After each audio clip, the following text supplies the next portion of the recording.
All right. So, for the interest of time to edit this, and because I am in the middle of a trip and don't have access to a computer, I've decided to record a sound critique of the not so recent drama about Wendigoon and In Praise of Shadows. Now, I don't think I need to recap the exact drama about it, but the short of it is that In Praise of Shadows thinks that horror is inherently left wing. He sees Wendigoon as not left wing, and therefore he's a kind of transgressive or kind of bad faith actor who's bringing in bad ideas. Because Zane, well, there's a lot of problems with that. But the biggest one being that seems to think that people can only think within their political paradigms, and that's therefore art should also be interpreted that way. So I'm not going to go over the whole drama. It's 2 months old. I'm also not here to run any kind of defense or apologetics for any of the people involved because it's already been done to death. So this is mostly me going after the main core, the heart of what Zane had to say in his video about horror. This mainly comes up in the chapter Bad Conservative Horror Movies. Well, first of all, I'd like to say that some advice for Zane. You spend way too much time on social media. It's incredible how much of the video was just reposting things he saw on social media and then using that as the basis for his critiques. He could have he didn't need to do that. He could have just shown the tweets. He didn't need to go through all of them. He should have just only narrated the major ones. That would have cut down the video by half. Um, so, apart from that, I'm going to go into the main critiques of this theory of Zane's that horror is inherently left wing. First of all, I want to state that people think that might see what Zane is doing as gatekeeping. Well, gatekeeping is actually not a bad thing because there are bad faith people, bad faith actors bringing their own agendas into fandoms and into franchises rather than trying to appreciate the work on its own and for itself rather than imposing an idealized version that they want to get out of something. That's actually a fine thing to do. Now, was Zane's gatekeeping justified?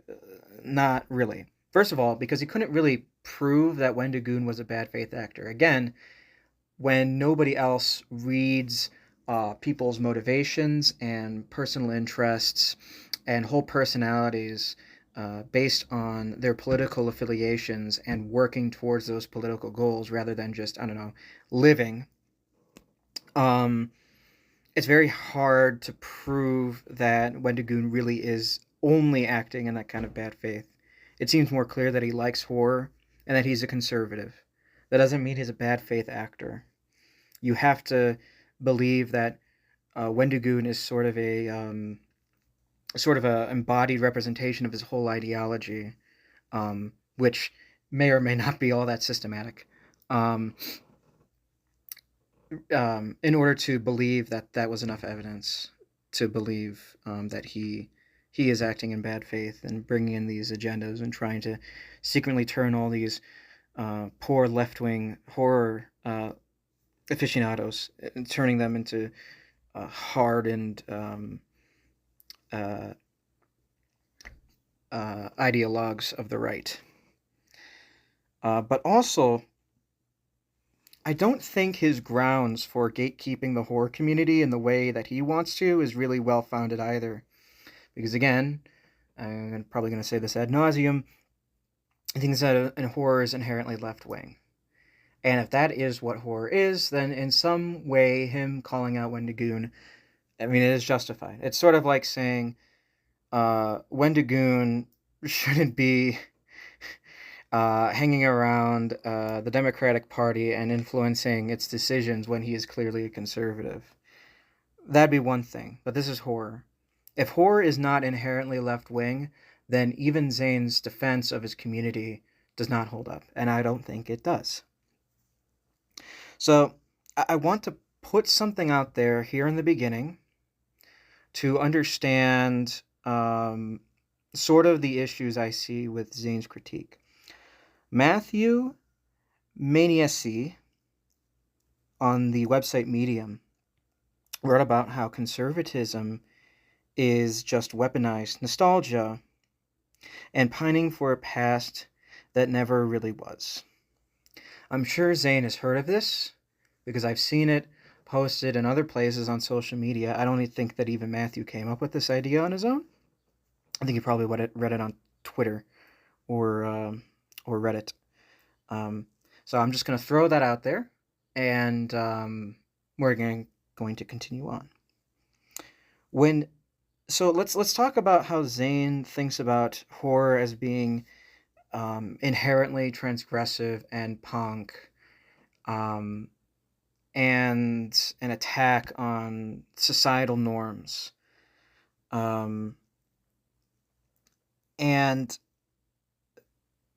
that is a bit it's correct in some ways, but in other ways it seems a bit how do I say, imposing what horror has become and imposing that onto what horror was before that. I mean, it's a little weird to say that horror is inherently punk, when punk in of itself is something that really didn't emerge until the later half of the 20th century. If horror is something that's older, as a genre, as something part of aesthetics or storytelling, if it's older than that, then it's not really that punk. And I also take issue with transgressive, especially. I would like to invite Zane, if he could, to look at the works of Hieronymus Bosch and Peter Bruegel, the artists, or the depictions of hell in such works as the Divine Comedy, or the visions of Christian mystics who talk about hell, or examine the ghost stories that have happened since the beginning of our time. Everything from Krampus from Germany to the Kappas in Japan. And he has to ask himself if any of those constitute horror. Because it seems that what these elements of horror actually do is serve as warnings to those who are not particularly cautious, those who are ignorant of how supposedly the world works, or to reinforce societal morals. I mean, hell is the obvious example, You don't want to go to this scary, fiery place, so stay moral and Christian. And all other sort of depictions of hell in the various different religions throughout the world, or if not hell, then the idea that you're going to be reincarnated as a lesser being than human. I mean, that itself is pretty horrifying. So it seems that horror through most of human history has really been a way to reinforce norms rather than trying to be something which is trying to transform society into something which is transgressive. And that's before we get into modern horror. But even in the beginnings of modern horror, with the works of Shelley and Wilde and Lovecraft and Stoker, people he's already mentioned, as far as their literary accomplishment goes, they don't really fall away from this pattern, especially. Frankenstein is about how men shouldn't try to be God, which is funny because Shelley was a progressive person, for that era, but she saw even the limitations of the Enlightenment movement and progressive ideology in her own time. And she viewed sort of some of the more radical elements of the ideology which she herself is a part of as being negative. Um, the Portrait of Dorian Gray by Wilde it's very difficult to interpret that as sort of being leftist when it's really about how a man's actions turns them ugly. In a way, really it's much of a story that comes out of a Christian culture than anything else, which is ironic for Wilde, I guess, since he was at the very least accused of being homosexual, or very much was a homosexual.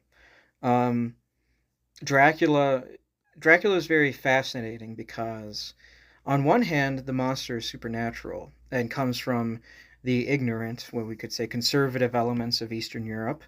But at the same time, Dracula is very Bram Stoker in Dracula is very clear to say that England is progressing technologically, but none of that is able to actually stop the horror of Dracula. Only by getting the help of this Central European German guy, Van Helsing, are they able to dispel Dracula. They can't fight him with the modern progressive ideas of England at that time. They could only destroy him by resorting to the old superstitions of Eastern Europe, which to a certain extent is very horrifying. Um, Now, other the whole corpus of Lovecraft in a certain way is about fear of the unknown. And I'm not quite sure how you're able to figure that with progressive ideas. The communist utopia is itself a giant unknown. And if horror is about this feeling, right? And Lovecraft says that the oldest known version of horror is fear of the unknown. Well, in a certain way, all unknowns are horrifying. So anything that isn't the established norm of society is itself horrifying. I mean, we have to consider that Lovecraft was a man who greatly admired the 18th century gentleman. Zane claims that Lovecraft was gay, or transgender, and I'll get at that in a second. But it doesn't really change the fact that he admired the activities and the gentlemanliness of men from the 1700s, which was already dead by his own time. But that would have made him some kind of like ultra conservative. And his racism, his hatred of outside peoples and cultures really stems from the fact that he probably lamented the fact that that idea was gone and that he was unable to participate in that. Um, but I think this idea that Lovecraft began to see himself as an outsider, it really seems to be a remnant of parental abuse than anything else. This idea that he secretly wanted to be a girl because when he was a child he claimed himself to be a girl, I think the more obvious reading is the fact that his mom hated him and she thought that he was ugly, and she wished that Lovecraft were a girl, and because his aunts were just overly doting coddlers, um, that they perpetuated this narrative. I think it's pretty clear that Lovecraft, as a child, was just trying to receive the love of his own mother, who was criticizing him. And quite frankly, if I were a progressive or a liberal, I would not use somebody who was basically undergoing parental abuse and wanting to change his identity because of that, as any kind of positive representation of transgenderism. I think that's a terrible move. That's pretty ridiculous. Um, Now, it's very difficult to believe that the works that I had named earlier, the ghost stories, the art, and the works of the old horror masters from the 1800s and early 1900s, that it's difficult to see horror as something which didn't reinforce certain norms of society.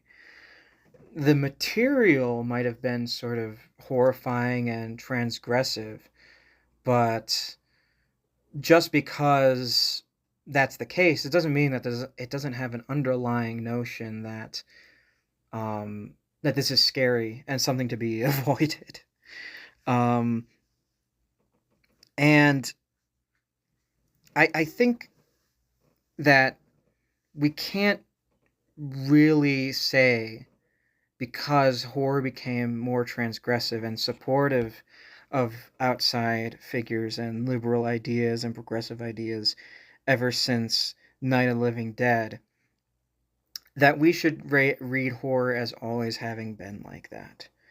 Night of the Living Dead itself um, is interesting because the script was written and it had the ending that it had at the end. But they had Dwayne Jones as the main character because he was the best actor there. He was not chosen because he was black. If there was another actor that was there and he was white, the movie still would have had people running around with the dogs, shooting the undead, him getting shot in the end and thrown on the burning carcass pile by all these, these redneck guys with guns. That all would have been the same, I would argue. It just so happened that Dwayne Jones happened to be the best actor that they had, made him the main character, and he was black. That changed the whole reading of the movie, gave it the infamy that it had. And I'd like to use that as an opportunity to sort of take a major side note about this thing that Zane is engaging in, which a lot of other leftists have engaged in recently, which is a sort of massive turning and inconsistency with previous liberal interpretations of things. Namely, the interpretation between author intent and the death of the author. There's a major flip-flop that's happened recently where left-wing people will insist on a particular interpretation because either of qualities of the author or the author's own views of things.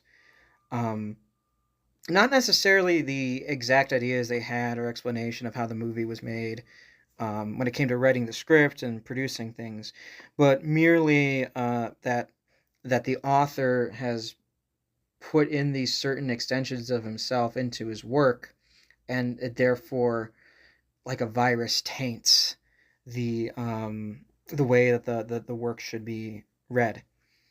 That is not how left-wing people have read art for a very long time.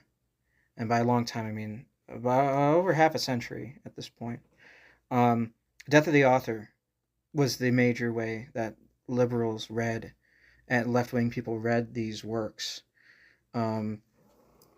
They would say that that things like Dracula is about sexual liberation, which Alton Shea, who himself is a leftist, really doubts the quality of that reading of the story.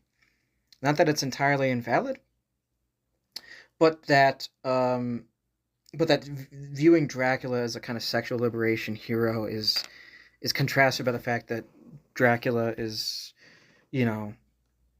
this old Hungarian guy account who's basically taking what is because he believes he has the power to do so, which is, sounds kind of communist to me, that idea. But But we look at things like we look at things like all the work of James Whale and say it's like something about him being gay in some way, which he himself wouldn't have supported that. Um, it also doesn't help that his apparently most gay movie, Bride of Frankenstein, Dr. Pretorius uh, is the villain, and Frankenstein ends up with his wife at the end. Nightmare on Elm Street 2 was directed and written by not a gay man, but starred a gay guy, and that changed the movie from one about. It could have very well just been about a weak man who didn't know how to deal with women, wasn't strong, all that kind of stuff. That Freddy Krueger is just playing on his insecurities to get back into the world. Now, because the actor is gay, now the whole thing is gay. And heck, it probably would have been read as quote unquote queer coded, even if the actor wasn't, you know. Granted, he didn't have any control over the script or the direction or anything like that. But that movie ends with his quote unquote inner demon being destroyed and literally embracing a woman. I do not entirely buy the idea that these horror movies ended that way because of some kind of appeasement to the modern culture or the conservatives.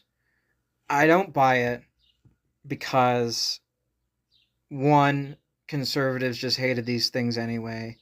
If they were even more transgressive, um, you know, they probably would have just been like, that's disgusting, and moved on. I mean, if they were attacking Christ like the Last Temptation of Christ did, then, you know, that's a different story. But as far as some movie secretly being about like a gay guy embracing how it's good to be gay, um, I don't think there would have been too much care about it because horror was already pretty discounted at that time. Um, but the biggest reason I reject that interpretation is because horror has never uh, been unfamiliar with the quote unquote tragic ending. If it ended with Frankenstein staying with Dr. Pretorius or the main character Nightmare on Elm Street 2 basically becoming Freddy Krueger and as an embrace of their homosexuality. I mean, the director and everybody else, if they wanted to hide a pro-gay message, they would have just said, "Well, it's a tragedy. The monster wins." I mean, we've done this before with other works. I mean, Frankenstein itself is a tragedy. Um, so it's like, um, so I don't buy this idea that these movies ended with the norms winning out in the end because of some kind of appeasement. That's I reject that entirely. Um,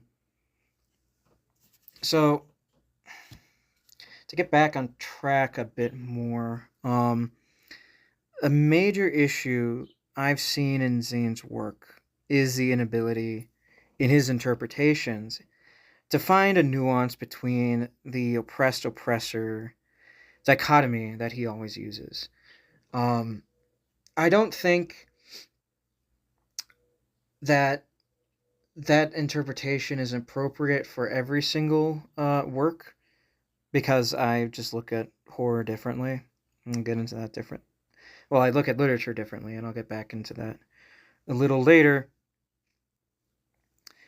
But let's just say we use this lens because it is, as far as subjective interpretation goes, it's valid. But if we really use this lens of oppressed oppressor, it doesn't always have to lend itself to seeing one side as being simply good and the other side as being simply bad. If we take The Hills Have Eyes, let's just use his interpretation that the Jupiter clan is the oppressed and the family is the oppressor. Well, if we really take that idea seriously, we end up with a far more, I would say, dark interpretation that Zane is even willing to countenance, which is that among the oppressed class, no, among the oppressors, which would be Bob and his family, really only Bob is the only conservative one. Everybody else is just sort of along with what Bob has to do. And Doug himself is sort of a liberal, you know? He's not really along with what Bob has to do. He's just dragged along with the family, sort of like a country, so to speak. Um, and then when they run into the oppressed who take their violence out on the oppressors, they kill Bob first. He's not the last one to go. He's the first one to go. So what happens after that? They keep going. They could have just killed Bob, quote unquote, eaten the rich, and then moved on. But they try to kill everybody else too. And what happens to the rest of the family? Well, I mean, Doug, spoiler, in the end becomes just as murderous as Bob does, you know, being a police officer. So what happened? The oppressed went too far and turned the sort of more centrist or moderate people and even left aspects of the family, turned them into just as much of a oppressor as Bob was, even though Bob was gone. The oppressed attempted their revolution, went too far, and made the rest of them turn on them. It's a failed. We could read it as a story of a failed revolution, and I don't think Zane can read it like that because the idea that the oppressed people have done something wrong is unimaginable for him. I mean, quite frankly, socialism and communism, a central tenet of how their ideology really works is that if we just kill the right people, and even then some, we'll end up with, pretty good results. And I think he's just unwilling to depart from that view. And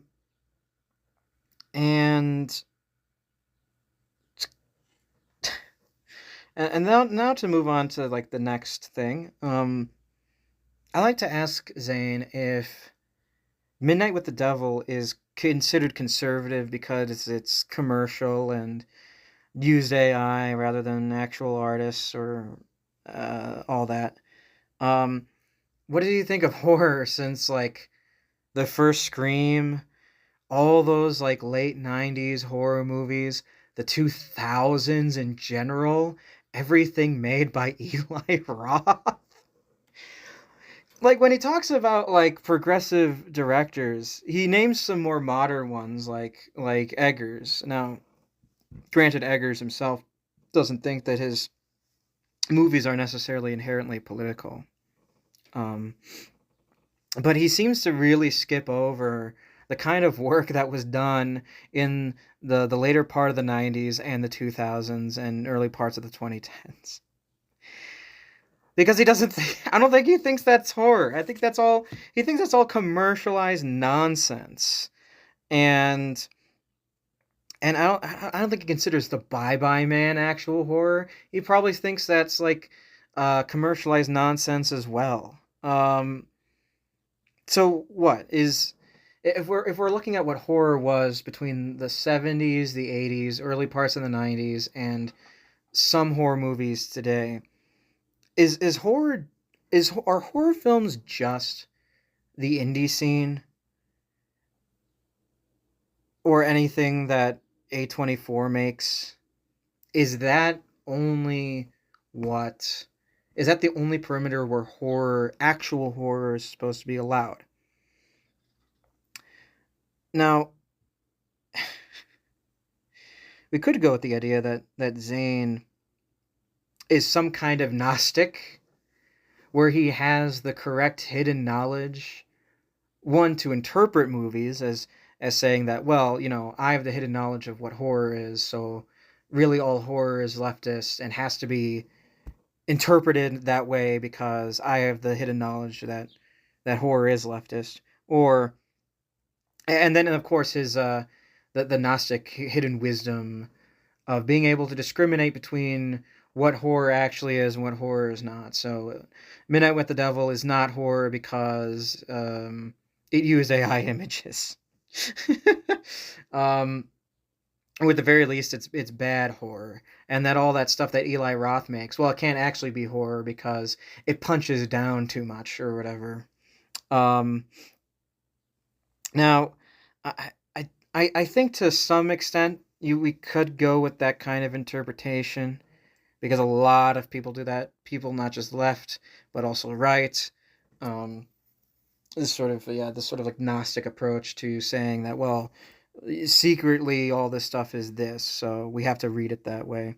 Well, I think it's really what's going on with Zane is two things. One, it's just the fact that he's unable to leave his sort of left wing view behind, and his nostalgia. Um, Now, I think to address the leftism, I think he's unable to view horror as anything but left wing because he's left wing and he loves horror. Again, if we're going by the sort of like hidden intention and that people literally are their ideologies, which um, Zane seems to believe very wholeheartedly, um, then it's impossible for Zane to read horror as anything but left wing, and it has to be left wing. Stephen King is very left wing, but even he says that horror has elements that are both radical and reactionary.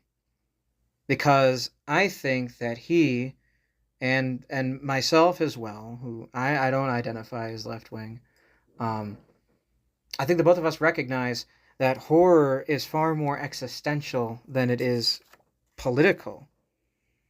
I think trying to reduce horror and really any kind of form of art to the political is irresponsible and reductionist. When we look at politics, which is the things that are the matter of the polis, they can't encompass all aspects of each individual human life.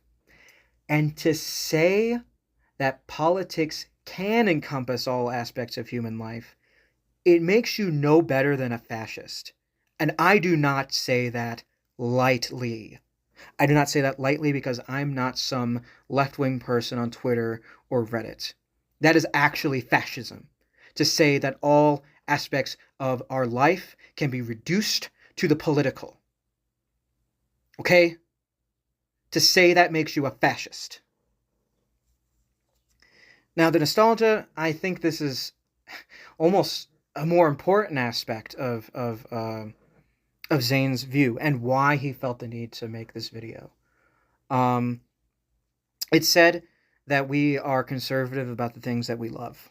Well, if we look at Zane's videos, they are unabashedly borrowing the aesthetics from the 70s and the 80s. The age when horror was grindhouse in the midst of moral panics like the Satanic Panic, and when film critics like Roger Ebert, which represented polite society, would go on these angry rants about Friday the 13th because it's about violence against teenagers and degenerate, I guess. And I think that his view, I think he's just stuck in this idea that horror is what it was in the 70s and 80s. And because it was the way it was in the 70s and 80s, it must have also been the way it was before then. And if horror since that time ever departs from what it was in the 70s and 80s, then it must not actually be horror, or at the very least, it's bad horror. So this sort of like retroactive reading of what horror was during this 2-decade time and has to be read since, that is that's nostalgia. And furthermore, that's conservative. So in a very weird way, Zane has made himself a conservative about what horror is supposed to be, because he thinks that the sort of like underground punk nature of what horror was during that time, because horror wasn't what it was when everybody was reading Frankenstein, when everybody was reading Dracula, when Lovecraft became very, very popular. It wasn't the Universal monster movies. You know, Universal, this big Hollywood studio, making a lot of money from their adaptations. It wasn't Alfred Hitchcock making Psycho. You know, um, that this idea that like horror was grindhouse and based on moral panics because polite society had rejected it. You know, even though again, polite society had no issue with Shelley and Stoker and eventually Lovecraft after his work moved beyond the pulp publishing. Um, it didn't have issues with Psycho. Heck, The Exorcist was a giant movie. Rosemary's Baby too. Um, it was just horror. Zane seems to think that horror is just things that are shown in the grindhouse, things that were very popular on VHS. That it was these like low budget, gnarly movies that were made either by reluctant studios like Paramount, or in the case of Texas Chainsaw Massacre, published by or eventually put into theaters by a company that was literally the mafia. and and it's like if it's not that, then it's not horror. And so he has to retroactively see those elements of those 2 decades in the horror that has been and the horror that is since. Zane, I'm sorry, you're a conservative. You're a conservative about horror, and also you're unable to appreciate horror as something other than your immediate interests. And I'm sorry. That that really sucks. And I promise you, if you're able to say that people are not their ideologies, that not everything I like has to be my ideology, you're not going to be depressed like this anymore.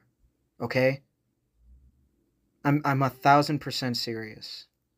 Well, um, that is all I had to say about that. It was about 2 months in the making, and I'm sorry if it was a little bit rambly, but I hope you liked listening to all this. Have a very, very good day, a very good evening.